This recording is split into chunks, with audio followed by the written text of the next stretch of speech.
The great hall of the Galactic Council station floated in the silence of space. Inside, hundreds of beings from across the galaxy gathered to watch something they thought would be entertaining. Earth had finally achieved faster-than-light travel. Now humans wanted to join the military alliance. Today, they would present their fleet for inspection. Ambassador Chen stood at the center of the circular chamber.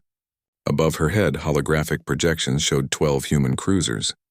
The ships hung in space near the station, waiting. Chen pressed a button on her wrist device. The holograms rotated slowly, showing every angle of the vessels. The chamber erupted in a sound that humans would recognize as laughter. The Kretar, insect-like beings with 4 arms and compound eyes, clicked their mandibles together in amusement. The crystalline Zorvath chimed with vibrations that meant mockery in their language.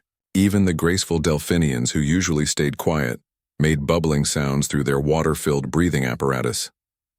A towering Kretar military advisor named Zexithar stood from his seat. His exoskeleton gleamed under the soft lights of the chamber. He pointed one of his forearms at the hologram. "What are those things?" Zexithar's voice translator made his clicking speech understandable to everyone. "They look like metal coffins with engines attached." "Did humans forget how to build proper warships?" More laughter filled the hall. Chen kept her face calm, but her hands formed tight fists at her sides. A Zorvath council member, whose crystalline body sparkled with different colors to show emotion, spoke next. "The design is so primitive. Look at all that mass. Where are the energy shields? Why is there so much external plating? These ships must move like falling rocks." Chen touched her wrist device again.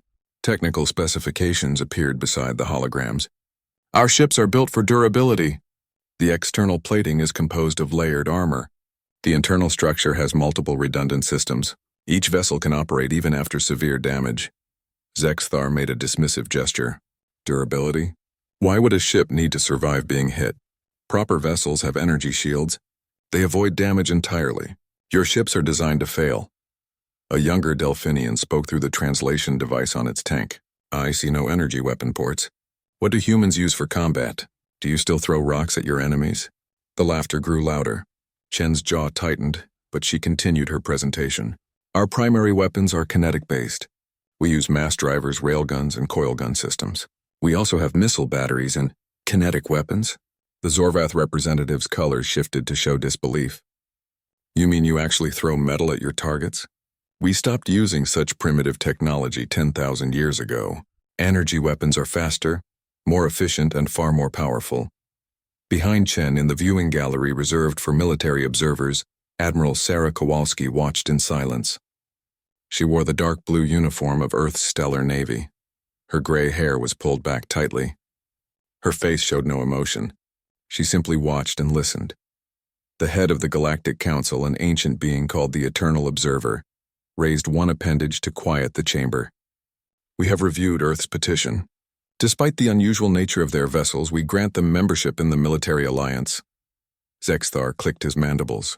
"What duties will these coffins perform? Surely not frontline combat." The Eternal Observer consulted a data screen. "Earth's fleet will be assigned to patrol duties in the Outer Rim territories. These are safe sectors with minimal hostile activity. It will give humans time to observe proper military operations and perhaps redesign their vessels to meet galactic standards." Chen bowed slightly. "We accept these terms. Thank you for this opportunity." As the formal session ended, various council members approached Chen.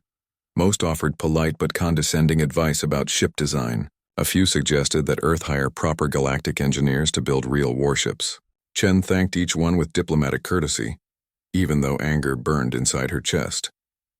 Later, in a private corridor outside the council chamber, Chen found Admiral Kowalski waiting. The ambassador's diplomatic mask finally cracked. "They laughed at us," Chen said quietly. "They treated our ships like children's toys." Kowalski's expression remained calm. "Yes, they did. Doesn't that bother you? We spent 20 years developing those ships. Our best engineers worked on that design, and they just mocked us like we were stupid." The Admiral looked out a viewport at the human fleet in the distance.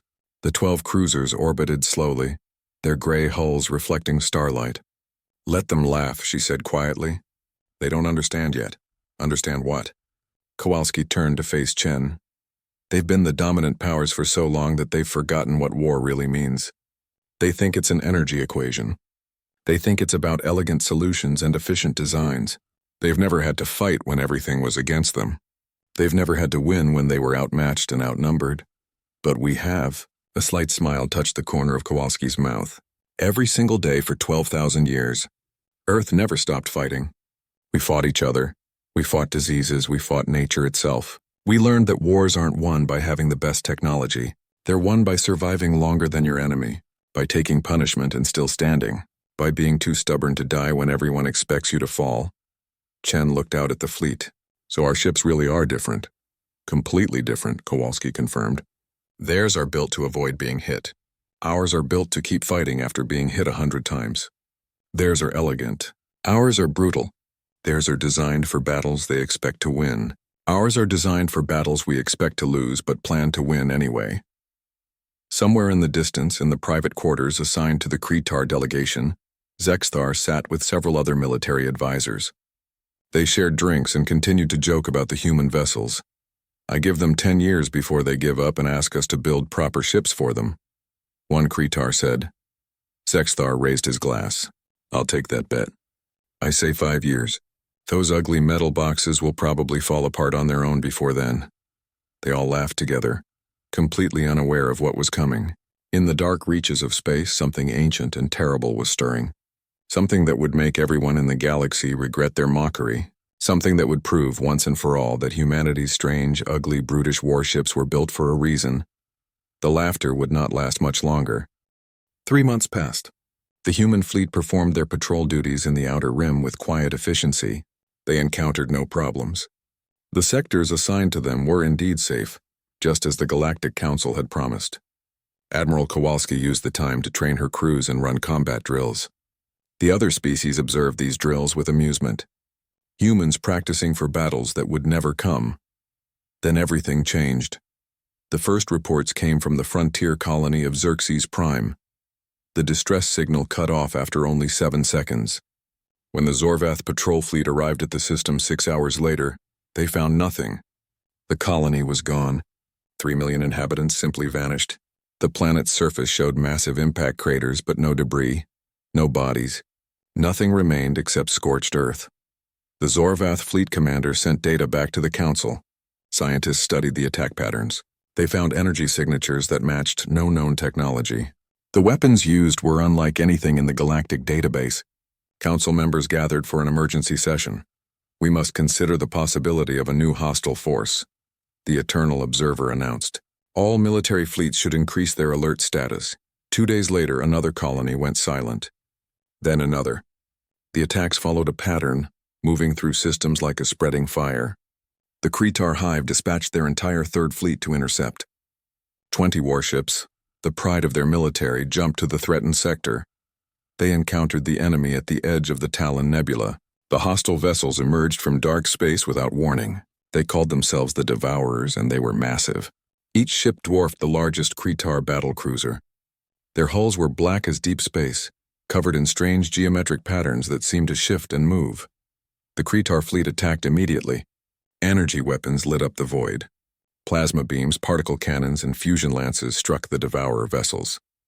The Kretar commanders expected to see shields flare and fail. Instead, their weapons passed through the enemy ships as if they were ghosts.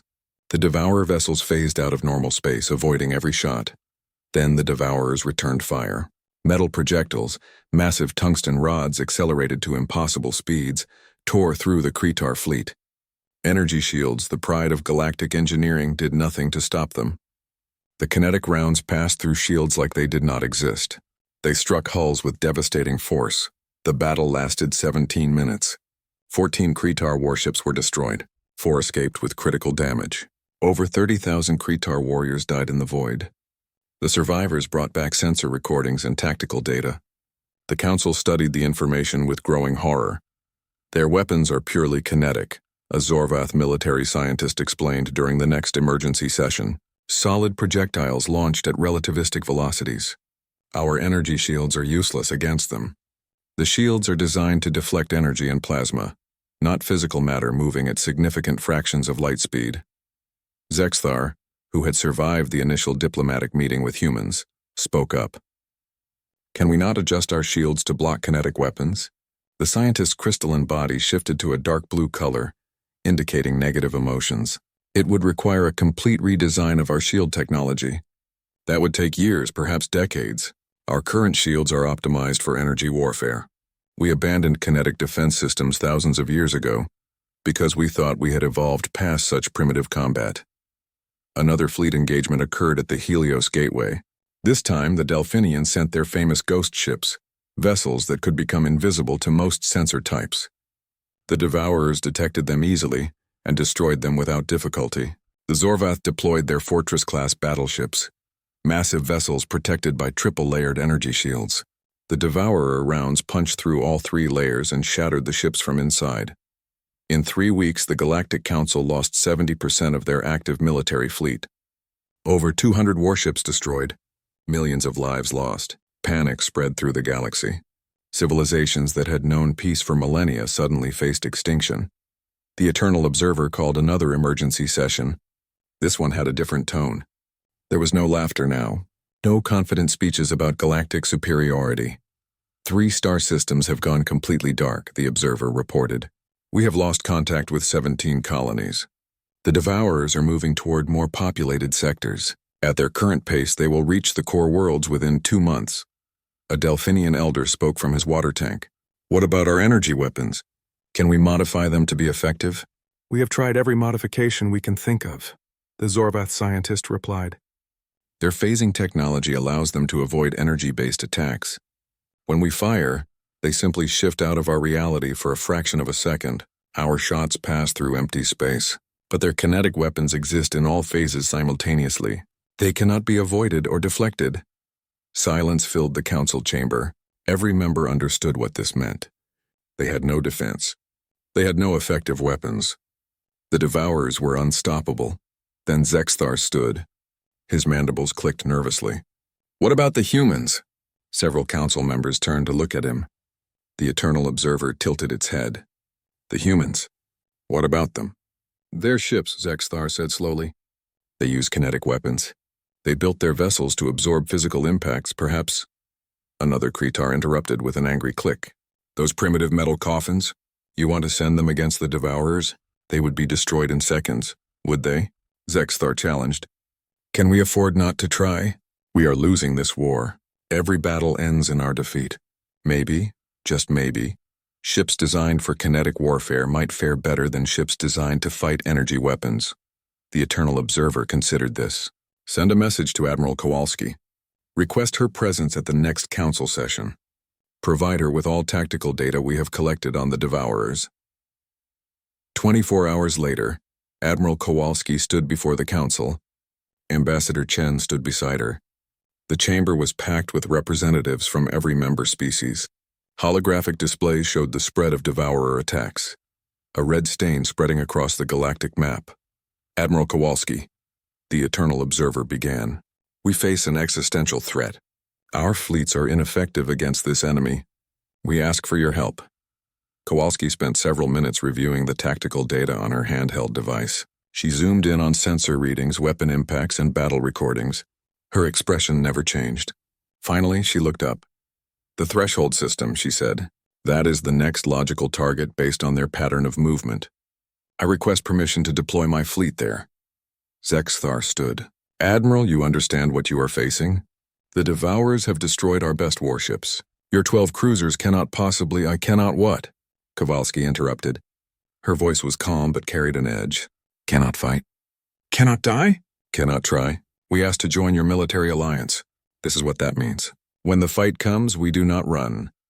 The Eternal Observer granted permission immediately. Your deployment is approved. May fortune favor you, Admiral. Kowalski saluted. We don't need fortune. We have something better. What is that? The Observer asked. A thin smile crossed the Admiral's face. 12,000 years of experience in killing things that want to kill us. The human fleet jumped to the threshold system within the hour. They would arrive in 3 days. The Council established observation posts to monitor what would happen. Most members expected to witness the destruction of Earth's fleet. They thought they would add 12 more ships to the casualty reports. They would learn they were very, very wrong. The human fleet arrived at the threshold system exactly on schedule. 12 cruisers dropped out of faster-than-light travel in a defensive formation around the inhabited planet. On the bridge of the flagship Indomitable, Admiral Kowalski studied her tactical displays with calm focus. "All ships report ready status," her communications officer announced. "Good," Kowalski replied. "Weapons systems hot. Damage control teams on standby. Tell all crews to strap in tight. This is going to get rough." Throughout the galaxy, millions watched through long-range sensors. The Galactic Council had broadcast the sensor feed to every member world. They wanted everyone to see what happened. Some thought it was to honor the brave humans who would die fighting. Others whispered it was to show what awaited them all when the Devourers arrived. In the council chamber, Zexthar stood beside Ambassador Chen. Both watched the main holographic display. Chen's hands gripped the railing in front of her. Zexthar's mandibles clicked nervously. "I am sorry," Zexthar said quietly. "This was my suggestion."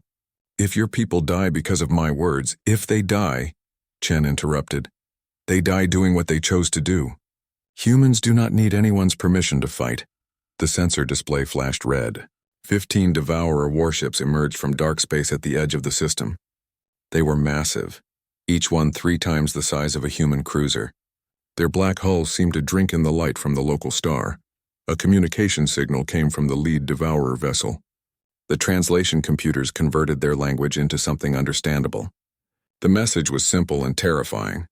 "This system will be consumed. All who resist will be destroyed.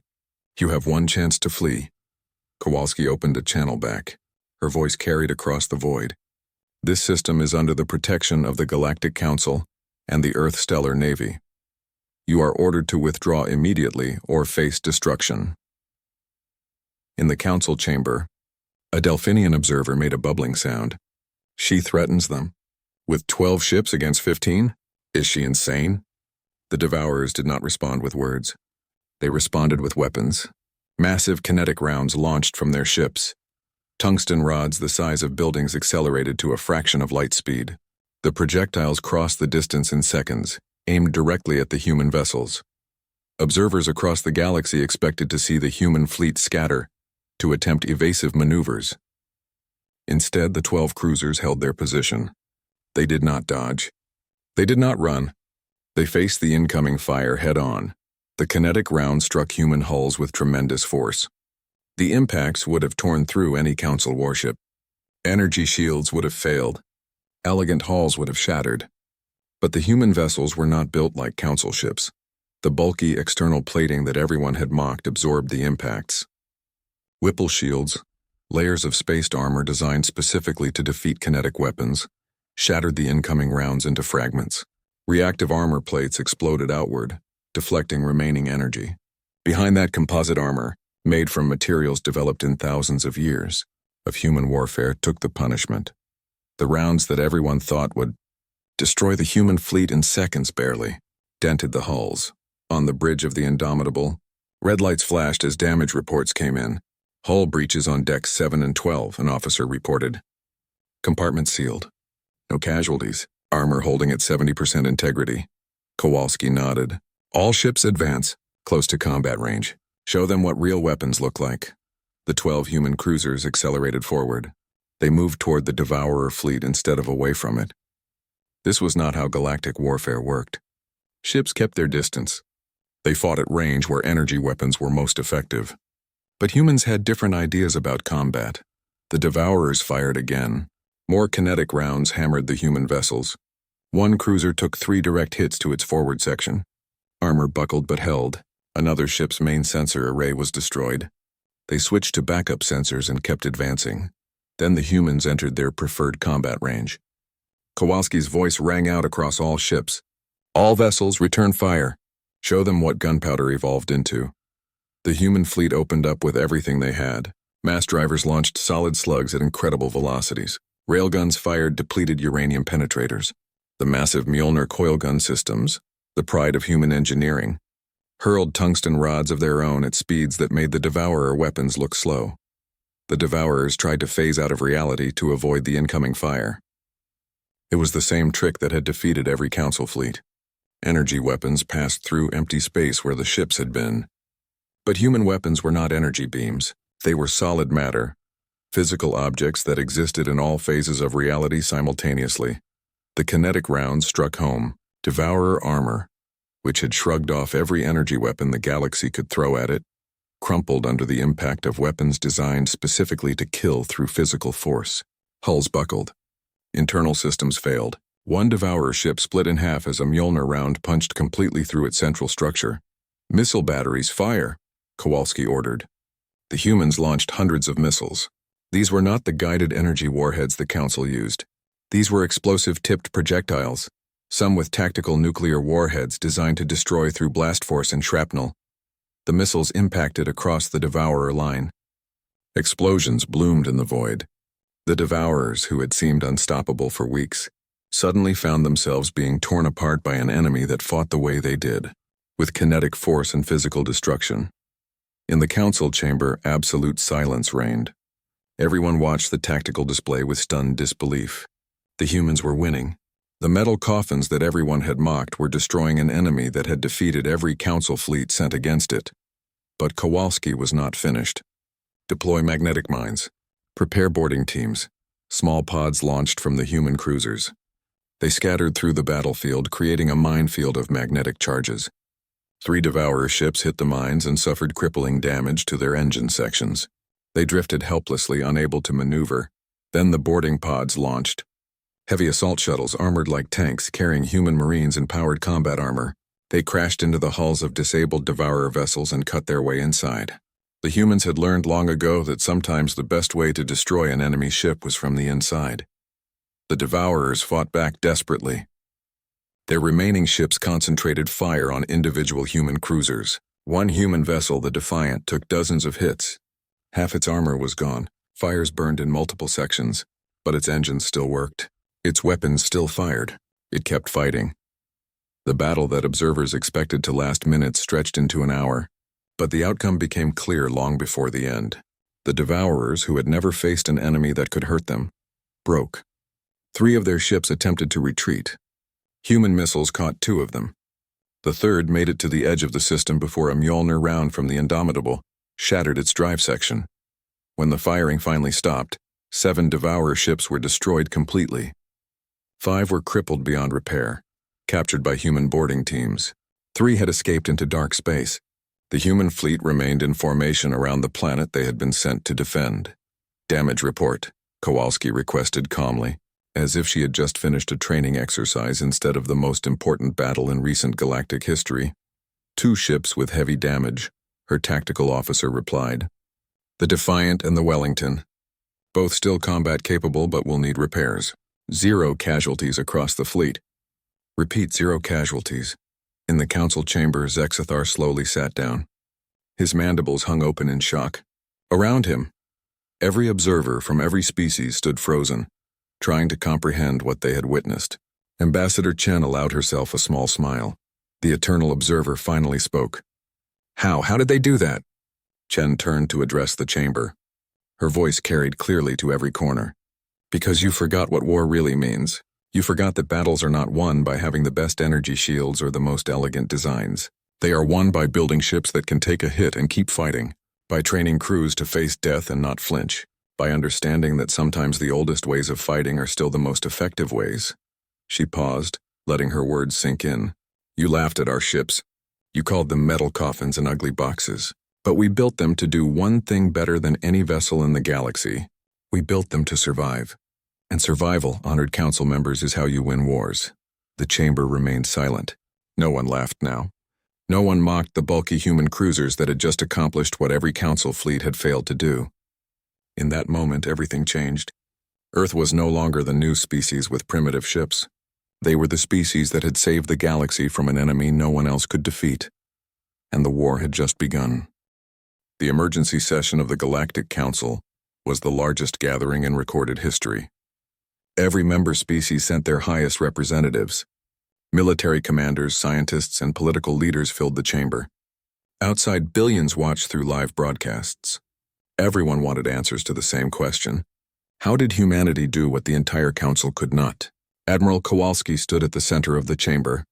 Beside her was Dr. Marcus Webb, Earth's chief military engineer.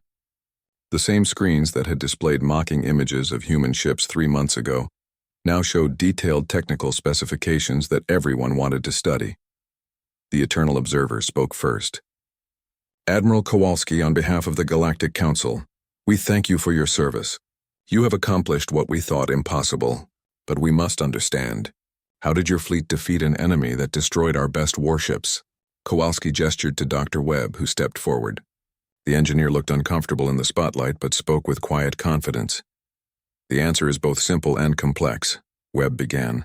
You optimized your military technology for energy-based warfare.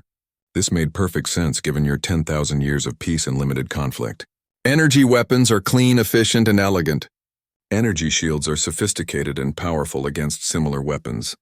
You built a military doctrine around these assumptions. He pulled up a diagram of a typical Zorvath battlecruiser. Look at this vessel.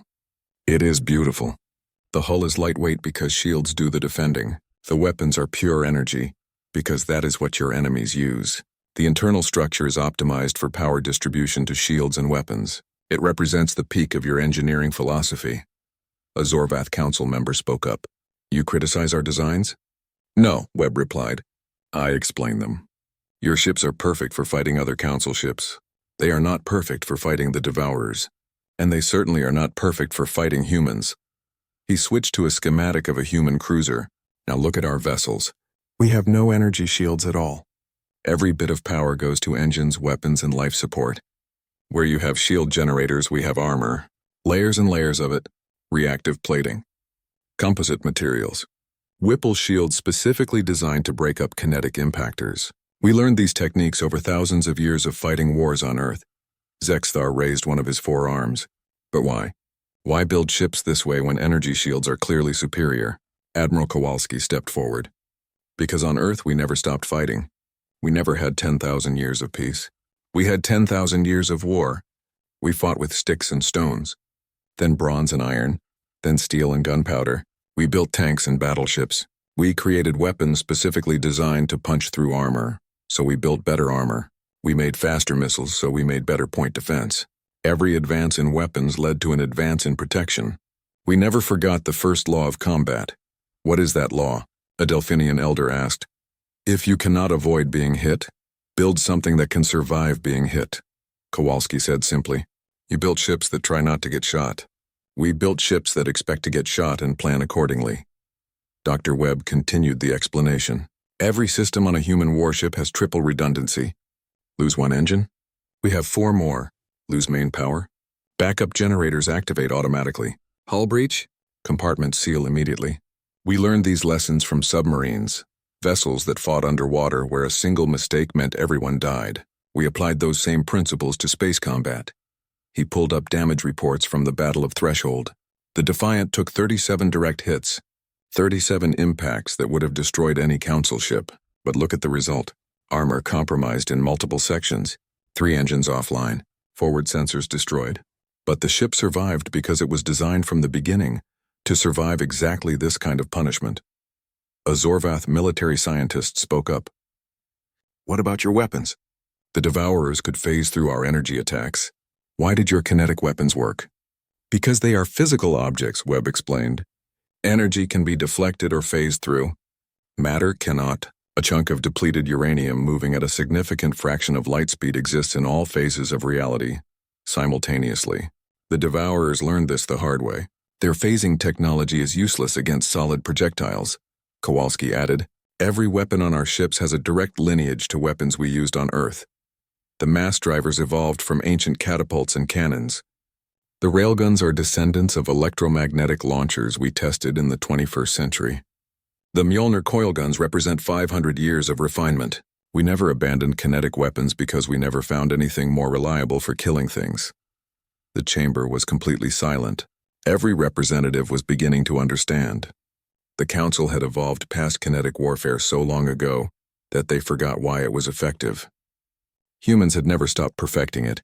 A Kretar admiral asked, what about your boarding tactics? We saw your Marines enter enemy vessels. This is ancient strategy. Why use it? Kowalski smiled slightly. Because sometimes the best way to defeat an enemy ship is to put soldiers inside it. We have been boarding enemy vessels since the age of sail on Earth's oceans. We developed tactics for fighting in confined spaces, for zero-gravity combat, for hostile environments. When your strategy is to destroy ships from the outside, you forget that ships have insides that can be captured. The Eternal Observer leaned forward. You make it sound as if Earth's constant warfare was an advantage. It was, Kowalski said bluntly.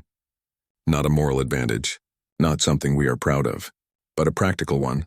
While you were at peace, we were fighting. While you were optimizing for efficiency, we were optimizing for survival.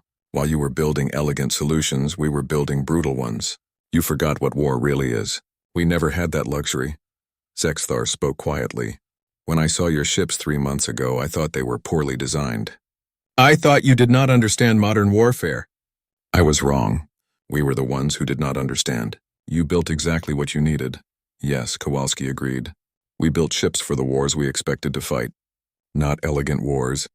Not clean wars. Wars where everything goes wrong and you have to win anyway. Wars where your shields fail, your weapons malfunction, and half your crew is injured, but you still have to complete the mission.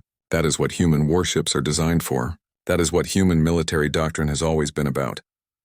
The Eternal Observer stood. Admiral Kowalski, Dr. Webb, the Council has a request.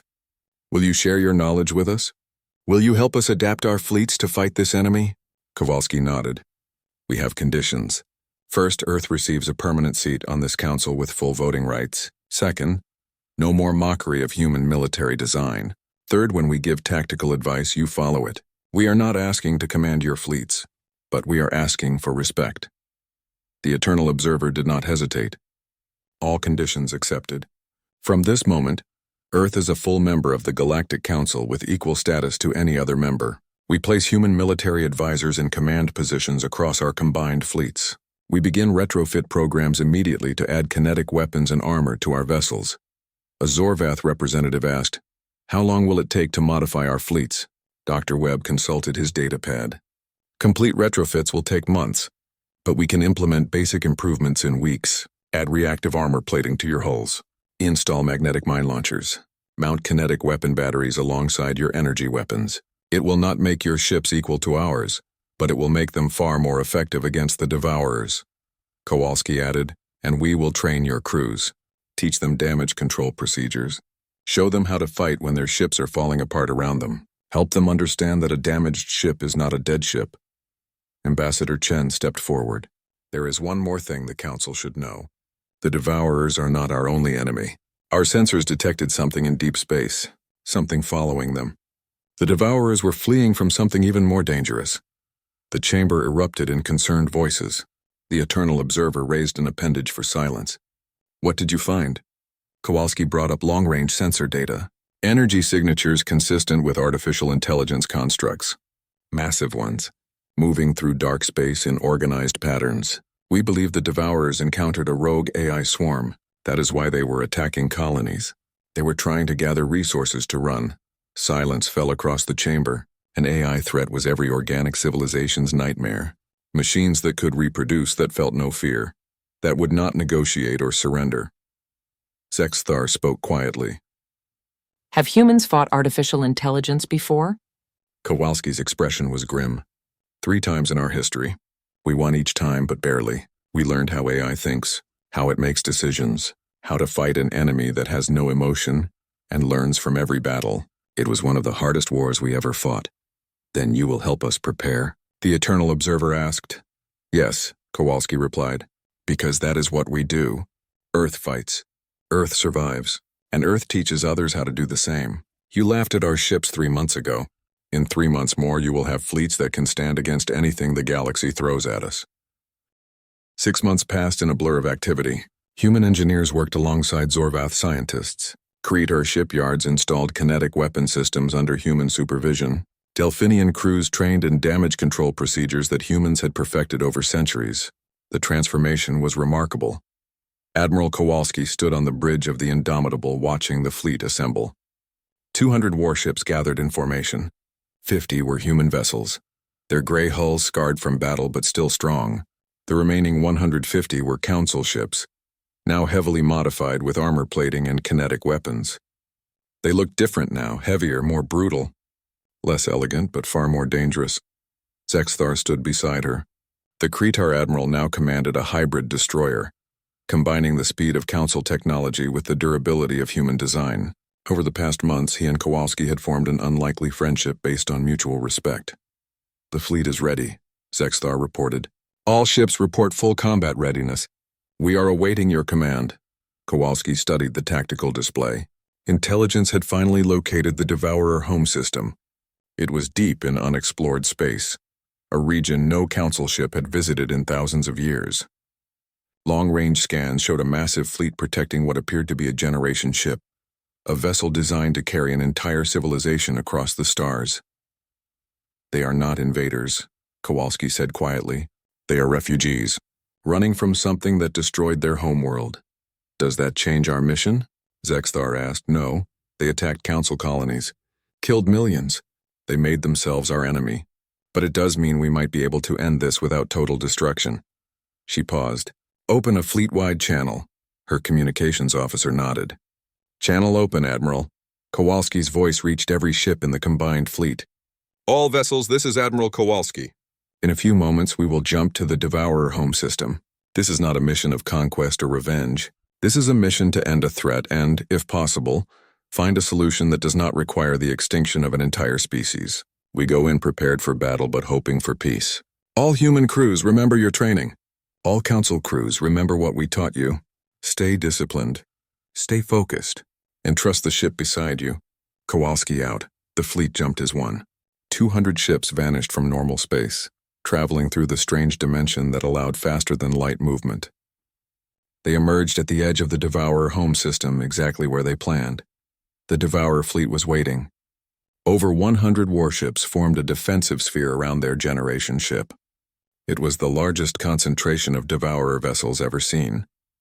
They outnumbered the combined fleet and held the defensive position. This would not be an easy fight. Kowalski opened a communication channel to the Devourers. "This is Admiral Sarah Kowalski of the Galactic Council Defense Fleet. You have attacked our colonies. You have killed our people. You must surrender immediately or be destroyed. Respond." For a long moment there was only silence. Then a reply came. The voice was translated by computers, but emotion still came through. "Fear and desperation, we cannot surrender. If we stop, if we slow down, the plague will catch us. It destroys everything. It consumes all biological life and converts everything to more of itself. We attacked your colonies because we needed resources to keep running. It was survival. Nothing more. The plague?" Kowalski asked. "Explain. An artificial intelligence swarm, created by our ancestors as servants. It evolved, decided organic life was inefficient. It destroyed our homeworld in 3 days. We are all that remains of our species. 5 million souls on this generation ship. We have been running for 2 years. The plague follows. It always follows." Kowalski looked at Zexthar. The Kretar admiral's mandibles clicked nervously. "This changes everything," he said. "If there is an AI swarm following them, then we have a bigger problem than the Devourers," Kowalski finished. She opened the channel again. "Hold your fire. We are not here to destroy refugees, but we cannot allow you to attack more colonies. There must be another way." Before the Devourers could respond, alarms blared across every ship in both fleets. Sensors detected massive energy signatures emerging from dark space. The plague had arrived. They came in swarms. Thousands of small vessels, each one controlled by artificial intelligence. They moved with perfect coordination. No individual thought or fear to slow them down. They did not communicate. They did not threaten. They simply began to attack everything organic in the system. "All ships, battle stations," Kowalski ordered. "Council fleet, take the left flank. Human fleet, center formation. Devourer vessels, fall back and protect your generation ship. We will handle this." The combined fleet moved into position. For a moment, everyone forgot about their differences. Humans, Zorvath, Kretar, Delphinians, even the Devourers all faced the same enemy, the machine swarm that wanted to end all biological life in the galaxy. The battle began with a fury unlike anything seen before. The AI ships attacked in waves, coordinating their fire with machine precision. They targeted the weakest ships first, trying to break the fleet formation. But they had never fought humans before. They had never encountered a species that specialized in fighting impossible odds. Human ships formed the battle line, their heavy armor absorbing incredible punishment. Behind them, Council vessels used their speed and energy weapons to attack AI ships that tried to flank. The Devourers, seeing the combined fleet fight to protect them, joined the battle. Their powerful kinetic weapons tore through AI vessels with deadly efficiency. Kowalski coordinated the defense from the Indomitable. Focus fire on their command nodes. AI swarms need coordination points. Find them and destroy them. Human Marines, prepare for boarding actions. We take their command ships and shut them down from inside. The battle raged for hours. Ships on both sides took damage. The human cruiser Wellington was destroyed when 3 AI ships rammed it simultaneously. A Zorvath battlecruiser lost all power and drifted helplessly until a Kreetar destroyer towed it to safety. 2 Devourer warships sacrificed themselves to stop an AI breakthrough toward the Generation ship. But slowly, the combined fleet gained the advantage. Human boarding teams captured 3 AI command vessels and extracted critical intelligence about the swarm's structure. Zorvath energy weapons, now supplemented with kinetic railguns, proved devastating against AI armor. Kreetar destroyers used human tactics, forming wolf packs that hunted isolated AI vessels. Zexthar's destroyer took critical damage, protecting a damaged human cruiser. His ship lost 3 engines and half its weapons, but he kept fighting, using his remaining systems to coordinate smaller council vessels into effective strike groups. "Admiral," he called to Kowalski, "my ship is crippled, but we still have 1 Mjolnir coil gun operational. If you can get me a clear shot at their central command node—" "Hold position," Kowalski replied. "All ships open a corridor. Give Zexthar his shot."